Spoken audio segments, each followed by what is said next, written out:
Well, it's now day 70. Who would have thought? I think that must mean we're 10 weeks in.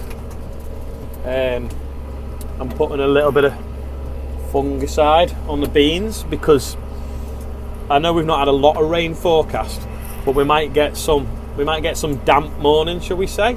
And like when you get mould around the bottom of your shower or something like that, you can get similar things on the bottom of beans, and it can rise up the plant.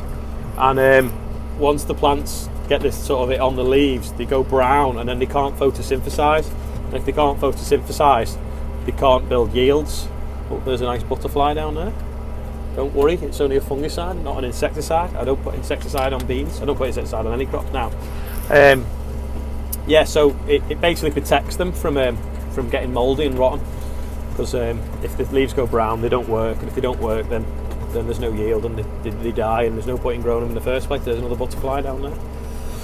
So we're doing this at the moment, and then we've got to find some room for all the wood chip in the yard because we're sort of snowed under for it at the moment. There's no demand, but also it's summer, so there never is. So we're going to put what we call a clamp in the field and cover it with plastic to keep it dry and use it in the winter, hopefully. I'm just on my way back to the yard with the sprayer, and I've just noticed this field where it's really sandy at the top of the hill, and the wheat's pretty much died completely all there along the road.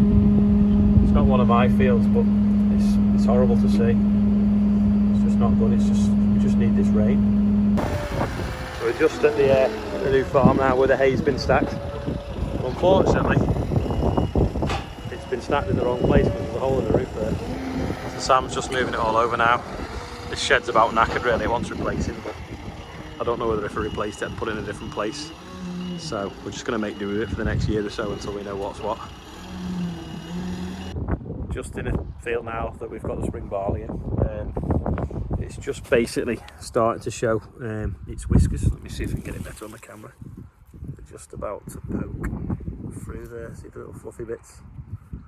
So hopefully we're going to get this rain tomorrow, make it grow. Otherwise it'll just be a field full of straw really, which isn't worth anything. And then immediately next to it is the wildflowers roots that we were sowing. I think the last time it probably rained. They look good because they're all in rows. Put some sunflowers in with the seed when we sown them, but for some reason there's no sunflowers coming up, so the pigeons must have found them because they're quite a big seed and just totally grazed them off. So it's a bit of a pain. I think I found one in about 300 metres of walking, so it's a bit of a shame. Oh, there's one here actually. There's two there. So this should look good in a few weeks. It'll be full of flowers and pollinators mix for the bees and different things. Have you fell out of your box up there? Can we put you back in? There's your brothers and sisters looking at you.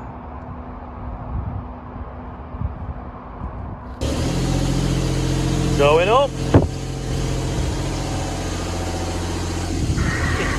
He's got his welding gloves on so he doesn't get eaten, savaged. Look, here they are. Look. There you go. Go on. Whee. Now don't jump out till you know how to fly. You're welcome. All tucked back up in the box now, so see you all tomorrow, and hopefully none of these will fall out overnight.